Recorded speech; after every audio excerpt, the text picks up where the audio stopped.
to Would I Lie to You, the show that separates the facts from the fibs. On Lee Mack's team tonight, a TV presenter who hosts the iconic game show catchphrase, "Say what you see." Well, it looks to me like Stephen Mulhern.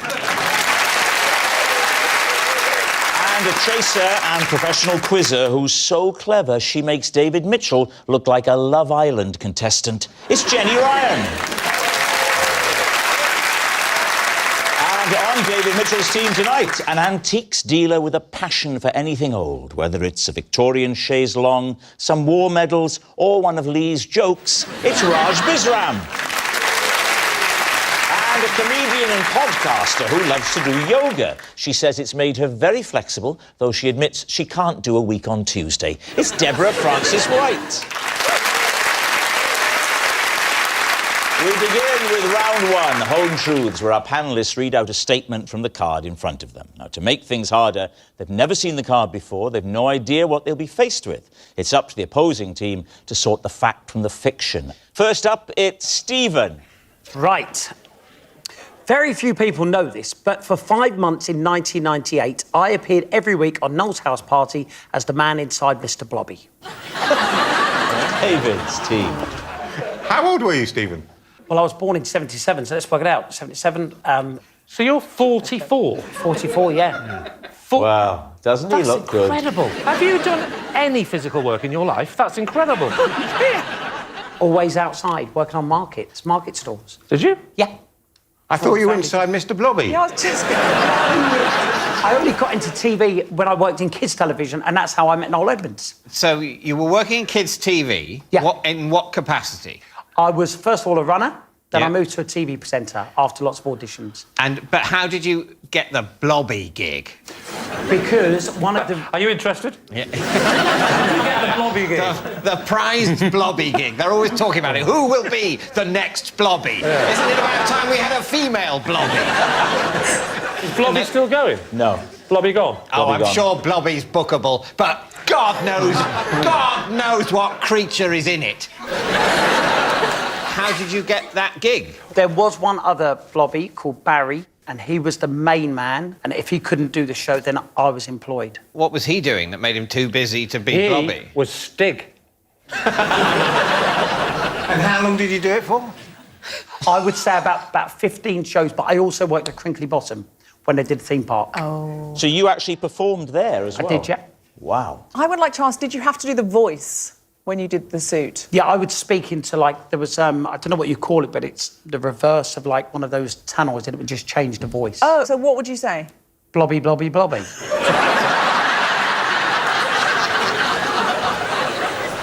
There may be some people watching this show. Oh, who knows? Yes. There may be some people watching this show who wonder what we're talking about because they were born in that glorious age after Blobby. So we've got a photograph. Could that be you? Well, I can tell you it's definitely not me, but Why? I've done that pose because that's one of the poses. So how do you know that's not you? Because I didn't do the photo shoot for it. Stephen, when you said that's one of the poses, what are the other poses? Good question. Yeah. Give us the full Blobby. Well, if I got excited, do you mind if I stand up to do it? Not at all. Yeah. So let's Rising really make this poses. work. OK, Yeah. fine. So if I was getting excited, kids walked up, it'd be blobby, blobby, blobby, blobby. Blobby, blobby. And that would be it. Yeah. And yet, when I do that, when kids come up to me, the police get involved. So if there was a kid there, it would be that. Oh, yeah, but what if he was on the other side? This was another one, which was just if I was annoyed. That's quite disturbing. That's what Blobby does to show anger? Yeah. What was the pay like, Stephen? On the TV show, I can tell you I got £350, which was a rehearsal on a Friday and then live on Saturday. And then for the theme parks, it was £500 a week. See, that sounds credible because he knows the exact number. he does, And he's yeah, definite. that's And that's the credible. only thing you know when you're young and in show business. What does it pay? Yeah. At that stage, I mean, Noel Edmonds was the king of Saturday night television. What was it like being that close to such a talented performer? I mean, it must be unimaginable. I would say, Rob, that as you get older, there's more and more acid in your work. See, the thing to this day, I don't think Noel Edmonds realised that I was the guy that was in Blobby. Oh, I see. Right. When you say that Noel didn't know you were in there, he did know that there was somebody in there. Well, what do you think, Deborah? Either he's telling the truth or he is a master liar. Well, don't forget, this is Stephen Mulhern. I mean, he has spent years at the Royal Shakespeare Company. He's been on... Oh, that's Ian McKellen. What are you going to... Raj, what about you? I think it could be true. I sense that you could feel Blobby's weight around you as you moved Blobby-like and said, Blobby, Blobby, Blobby. Yeah, obviously Okay, true. you're saying it's true, so let's find out. Stephen, Mr. Blobby, truth or lie? Well, obviously, it's a lie.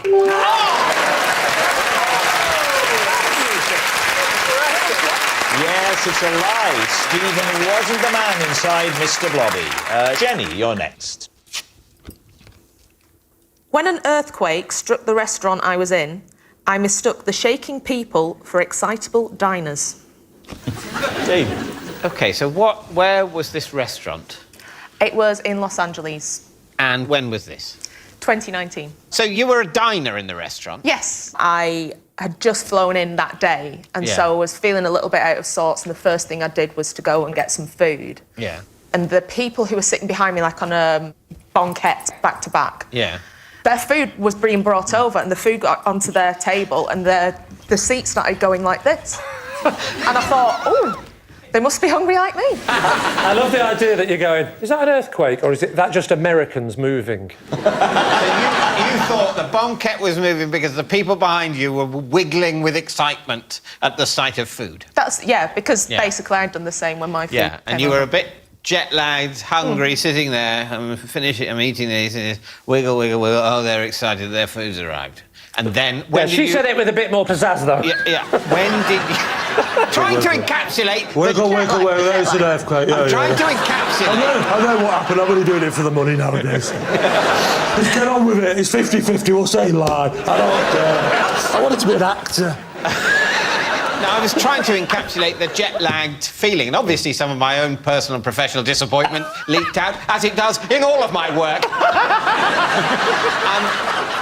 So you feel the wiggling. Oh, they're excited for their food. You carry on eating.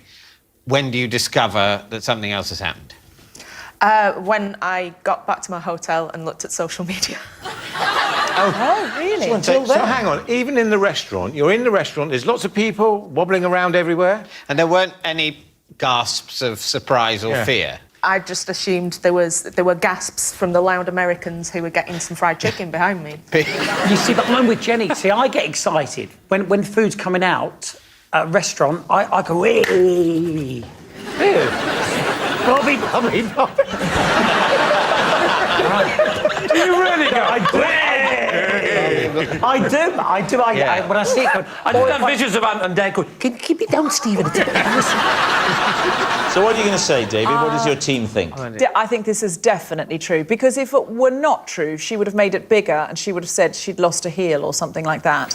is that your version of making things bigger? We're doing a movie about an earthquake. We need it to be big. What about losing a heel? Perfect. Write it down. Are you convinced by Yeah, I'm Deborah's convinced by argument? Deborah. Well, I think it's probably true. Let's find out. Jenny, was it true or were you telling us a lie? That was a total true fact. Yes, it's true. Jenny really did sit through an earthquake.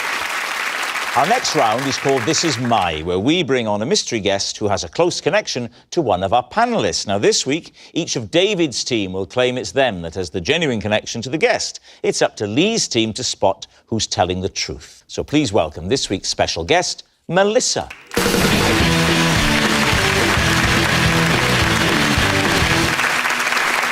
So, Raj, what is Melissa to you? Well, this is Melissa, and last year she caught me cuddling her car. Deborah, how do you know Melissa? Well, this is Melissa, and I recently discovered that we shared the same naked cleaner. Finally, David, what is your relationship with Melissa? This is Melissa, and she once assaulted me with a super soaker when she mistook me for a fox.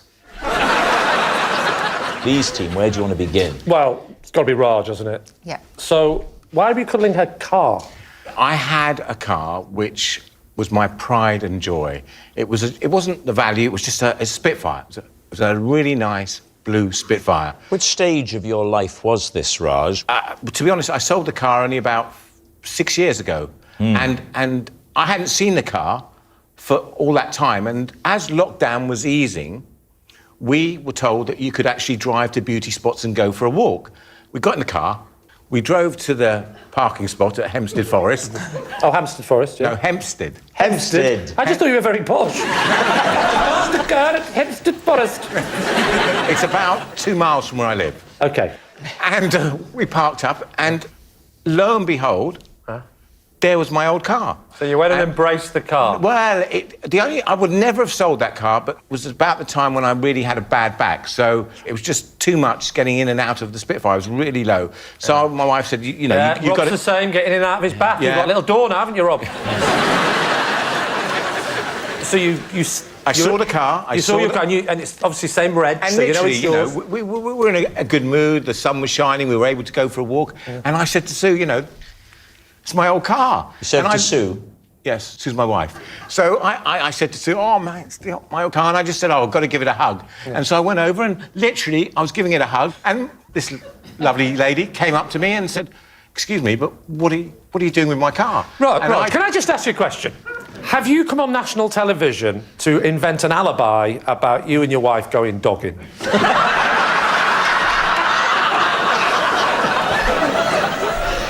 How did Melissa react upon her arrival? Well, to be honest, I mean, she didn't know who I was from Adam, so she, you know, said, what are you doing? And I had to explain that this actually was my car, because she hadn't bought it off me. OK. What year was this car? It was, I think, 1963. Ah, and it's a Triumph, so it'll have had the sort of TR4A suspension. To be honest, I have no idea, Lee. Ah, good, because I haven't either. Was it a soft top? Yeah, it was only a two-seater. But Raj, you also said that Melissa was there with her family. It's a two-seater. Oh. No, I never said she was there with her family. There's more to you than a lobster costume. Do you know what I'm saying? She definitely wasn't there with her family. She was there with a friend. There was just two of them. Just the two of them? In the same bubble? Keep it light. All right, who would you like to quiz next? Well, Deborah, she said they shared a naked cleaner. Now, I've heard of naked cleaners. Are you serious? Yeah. Is it a thing? It is a thing. And I know two people that have them. Wait, stop. No, because I can't say who it is. Well, we know who they are. Does one always stand on the left so we know who it is? No, don't go there. I didn't say anybody. Who are you thinking of? No. Why did I come on this show? Do you know what? Can I just say to our lovely audience here and everybody watching at home, Rob, I told a million times how much I love this show. I told you how much I love this show before the show. I told everybody that I love this show. Yeah. The reality is I never want to come on this show again. I should say, you can hire naked cleaners. I had not hired a naked cleaner. I had hired a cleaner who was wonderful and I adored. And one day I came home and discovered her cleaning naked. Oh, naked. Completely Yes. naked. Now, please tell us about that conversation. I came in and I shouted out, "Hello, Anna, I'm home." And she popped her head out of the bedroom and said, "Oh, I'm cleaning naked because it's so hot." And I went, "Oh." And I said to my best friend, "Thank God my husband didn't come home." And she went, "Don't be ridiculous, Deborah, he was under the bed." She's not a very good cleaner, is she?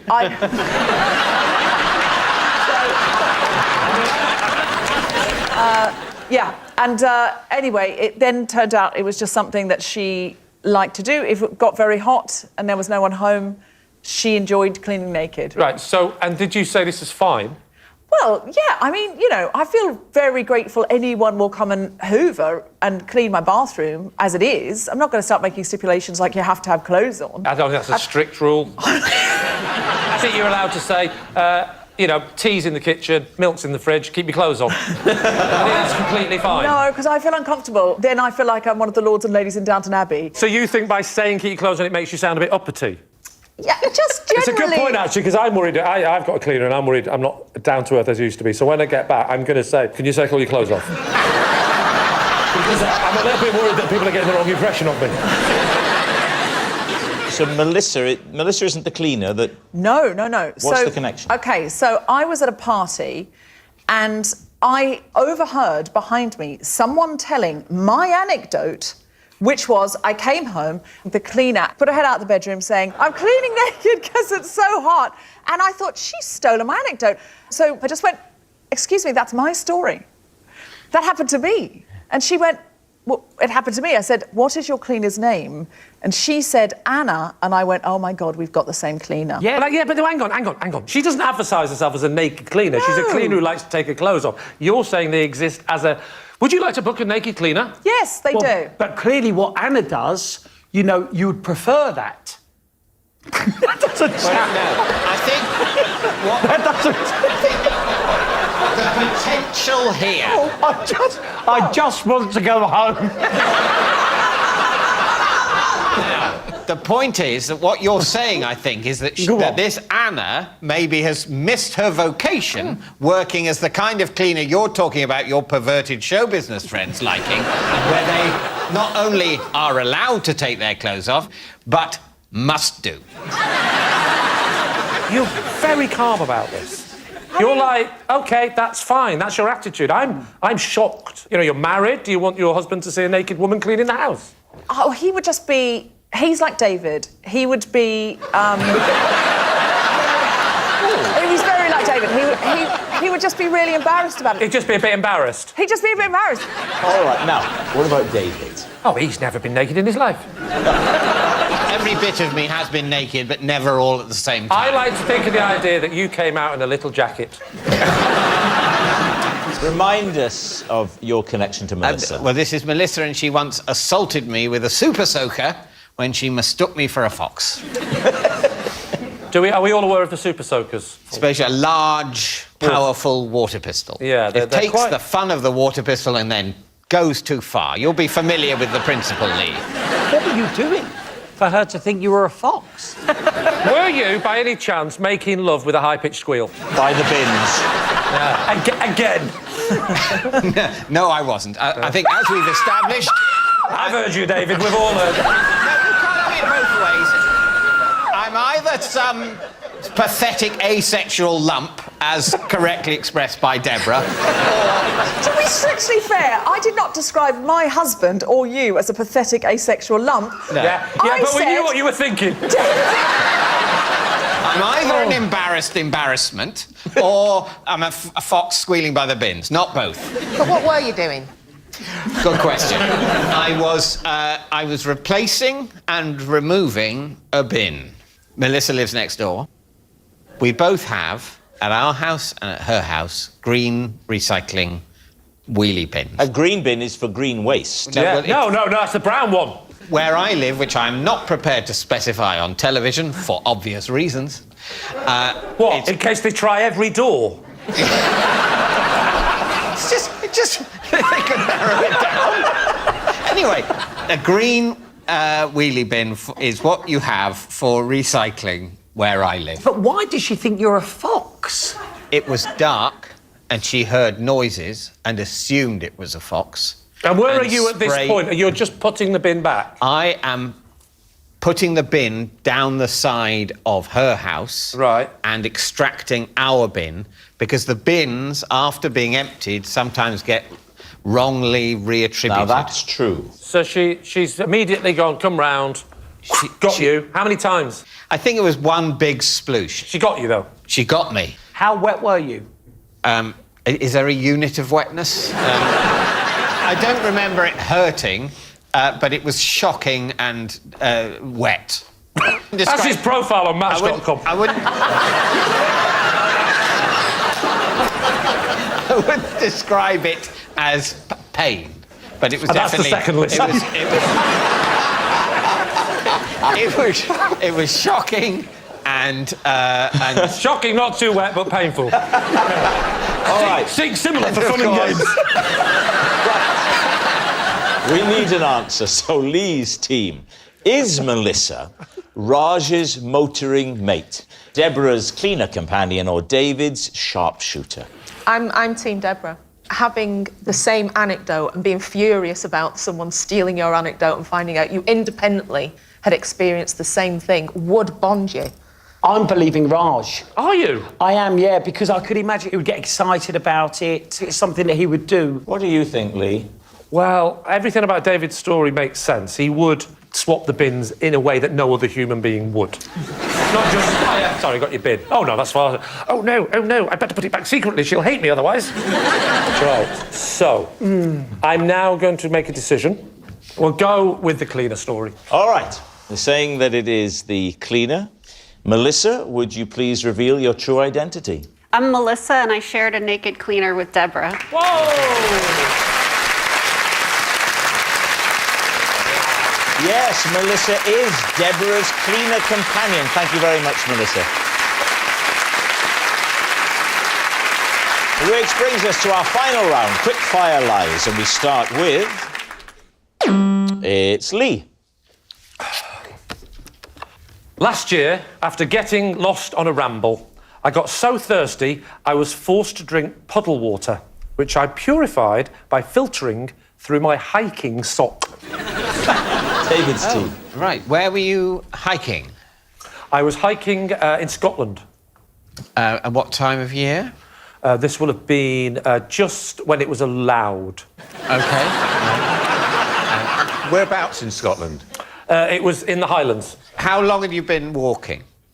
Since I was about 2. That day, on this particular recreational walk. Oh, I've been walking for about 2 hours. And were you on your own or was anyone with you? No, I was definitely on my own. You were walking on your own I know, in the I was there. Highlands of Scotland. I wasn't walking on my own when I started the walk. Oh, they'd given you the slip. Correct. No, we'd gone our separate ways. They had the water and I'd got lost. Who are they? They were my wife and another couple we were hiking with. Why would they leave you water-free? They didn't leave me.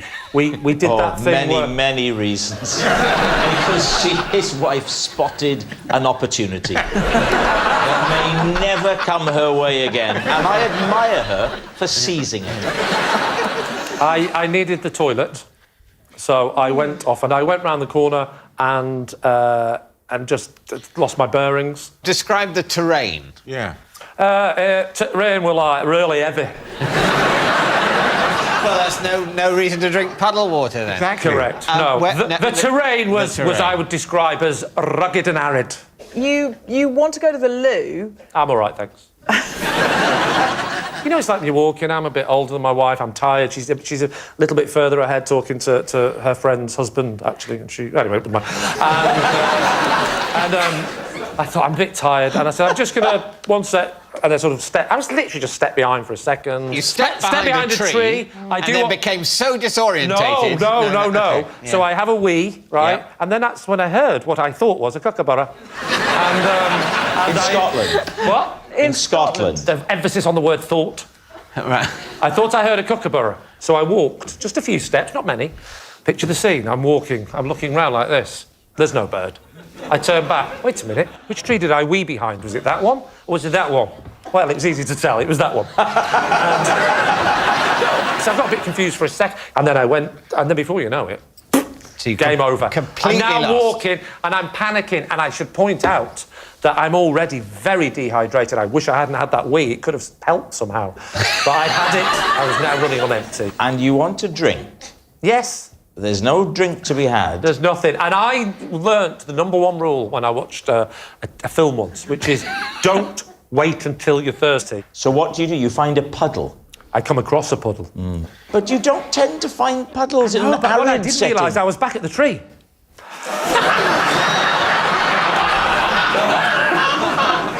No, I'd come across it. It was in a bit of shade. Maybe it was some condensation that had started to come down. But there was definitely a puddle. I was there, Rob. You weren't. So how did you go? You said you did it through your sock. Is that Hiking right? sock. Hiking sock. Yes. Sweaty, woolen, gnarled.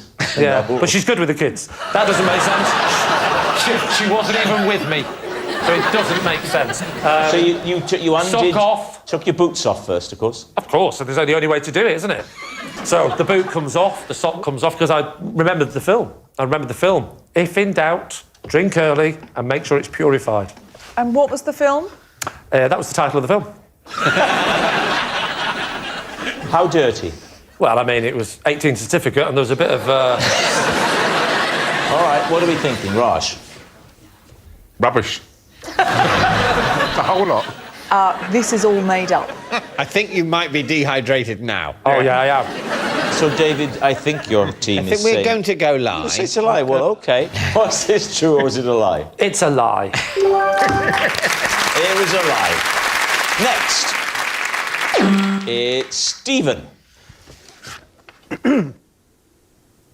I once turned down £1,000 to eat a spoonful of Spam.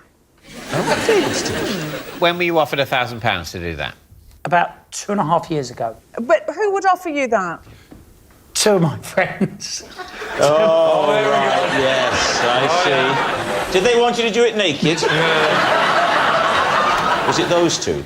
It was those two, yes. Oh, he was hunted down. It actually was hunted down. Again? Sorry. Yes. At the play. Not again. Got you. Yes, not again. It was Britain's Got Talent, and then at the time I was doing the spin-off show, Britain's Got More Talent. I thought you were going to go, Britain's Got Talent. I was doing the spin-off show. Oh, no, they haven't. Why didn't you do it? I can't understand why. £1,000 to eat a spoonful of Spam. It's because I'm a very plain eater. And you think Spam's just a bit too exotic? No. When you say you're plain in your eating, give us some parameters here. Have you ever had any bread and butter? Yeah, I'm very good with bread and butter. Cheese? Cheese, now there's a problem.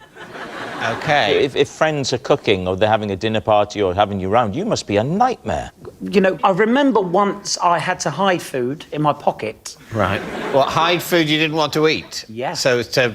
Yeah, meatballs. Yeah. So do you dress for a dinner party? You'll dress in sort of waterproof, pocket-filled clothing so that I can deal with anything. Oh, this is delicious. Oh, lovely.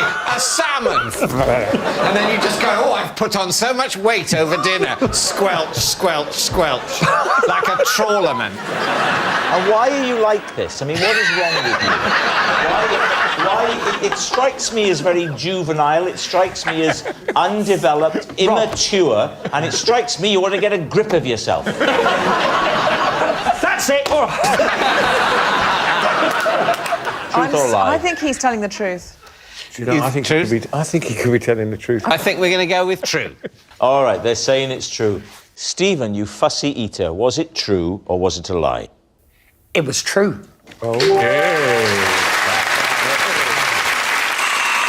And that noise signals time is up. It's the end of the show. I can reveal that David's team has won by 3 points to 2. Thanks for watching. We'll see you next time. Good night. If you're shopping around for a comedy, listen, give the corner shop shenanigans of Fags, Mags and Bags a try on BBC Sounds. 7 strangers and a stolen bag of cash. Stephen Merchant and Christopher Walken star in The Outlaws. Watch on iPlayer. Next tonight, Beat the Bullies, Phil Mitchell style, EastEnders.